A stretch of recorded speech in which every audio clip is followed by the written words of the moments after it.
Welcome to Real Truth Real Quick. My name is Adam Tarnow, joined as always by Todd Wagner. Hello, Adam. Hello, friends. Todd, question is this: does Matthew 5:29 through 30 literally mean we should gouge out our eyes if they cause us to sin? We were going to be so irreverent when you first told me this. I was going to have my arm like this and go, well, you know what I think.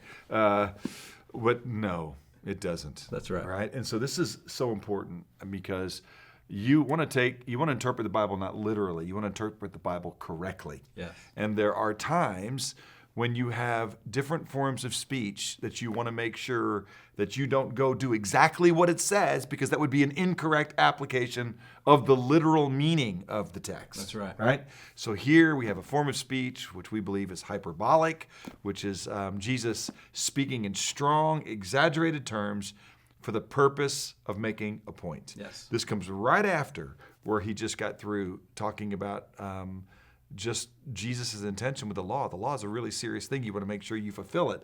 And so he just got through saying, hey, you've heard it said you shouldn't murder, but I tell you, if you look at your brother with enmity in your heart, you think he's a fool, you call him a fool. He goes, that's murderous. Mm-hmm. Shouldn't do it.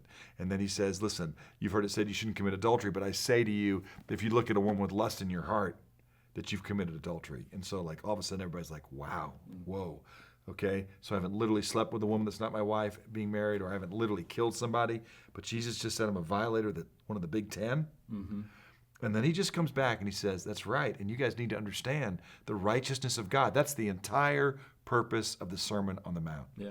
Right? What true holiness is. And what Jesus is trying to tell you is, hey, you do whatever it takes to get yourself reconciled to God. And in effect, what he's just saying is, you guys who say that you're committed to righteousness, you don't even know what righteousness is. But if you were really committed to righteousness and you knew what adultery was, and your eye was the reason you committed adultery, then you get rid of your eye. Because at the very end of this little text right here in verse 30, he says, because you want to do everything you can, here's the key, to keep your whole body from going to hell. Yeah.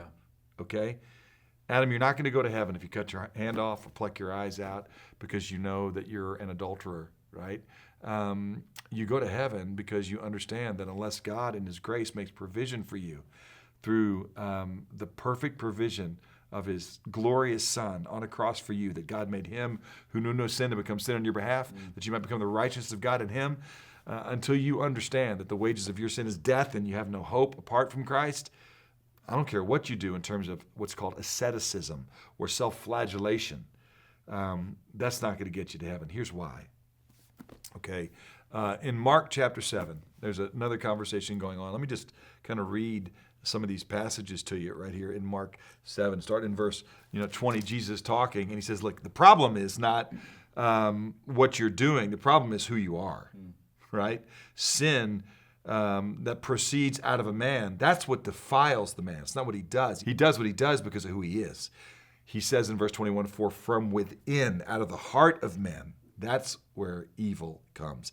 Evil thoughts, fornications, thefts, murders, adulteries.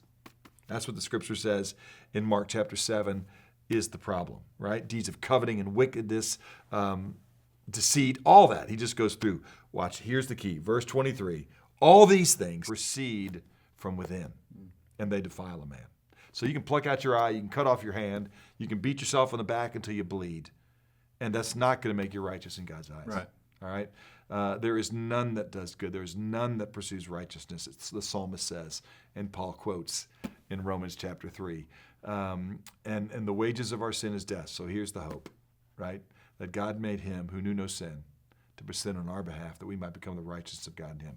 But that being said, let's take seriously the war we must declare against sin. Yeah. All right? Make war. The mortification of the flesh is what the theologians who talk about what we should do. We should be continually dying to ourselves so that He may live, right? That's what Jesus says. If anyone wishes to come after me, let him take up his cross, deny himself, and follow me.